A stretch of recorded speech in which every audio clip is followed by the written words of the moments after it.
For more on the markets, on retail trading, I want to bring in JJ Kinahan, CEO of IG North America. Good morning to you.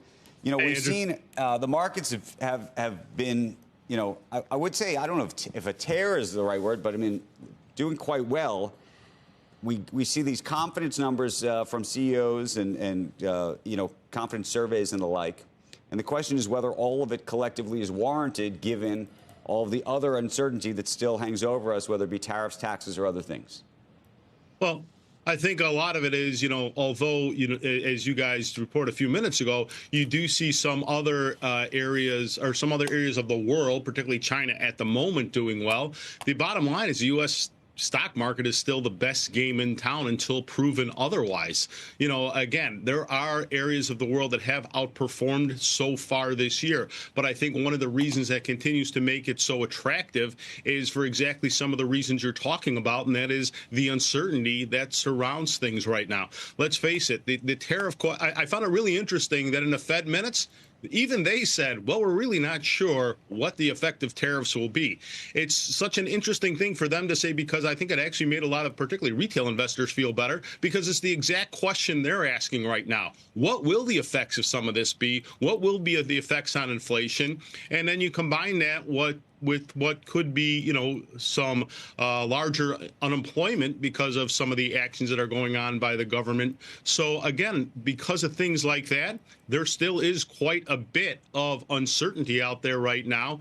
But people continue to look at where do they still feel stability, and they still do feel stability in not just the Mag 7, but I'll call it the top 25 to 50 U.S. stocks right now in the S&P 500. How do you see the crypto trade and its relationship right now to the retail world and the rest of the stock market? Well, I think the crypto trade to me was like as many stocks are before earnings. What I mean by that is before the president came in, as the president comes in, you know, the news is out there. We see this incredible up move, amazing. And so we start to see with that perhaps some clarity going to come in terms of how we can better trade crypto, expand that market, et cetera. We haven't had that full clarity yet. So I think there's become this moment of, okay, what's next? What will be it that is the catapult to take crypto convincingly over that $100,000 mark? We've kind of, you know, we bounced off over it a few times, looked like we might head above 110, couldn't quite really pick up that momentum very well, back down to the low 90s. So it's really in a trading range right now until we have enough news to continue to bounce it higher. But I do think that we will get some sort of clarity overall that makes it easier to trade. Just the fact that the regulators aren't as, I don't want to say the word anti-crypto, but right. Not, and many would say purposely not giving clarity on crypto because they didn't want it to be as heavily traded. There was, you know, a rule SAB 121 that affected many firms, et cetera.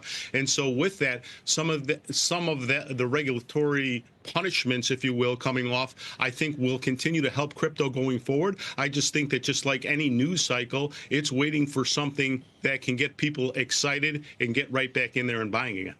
What do you make of what happened with Walmart yesterday in terms of just what sounds like margin compression? Yeah, and I think that you may continue to see that overall. You know, I look out at some of the stocks that I'll relate that to stock that's one of the stocks that our clients have been a bit bearish on over the last few days, and that being Disney.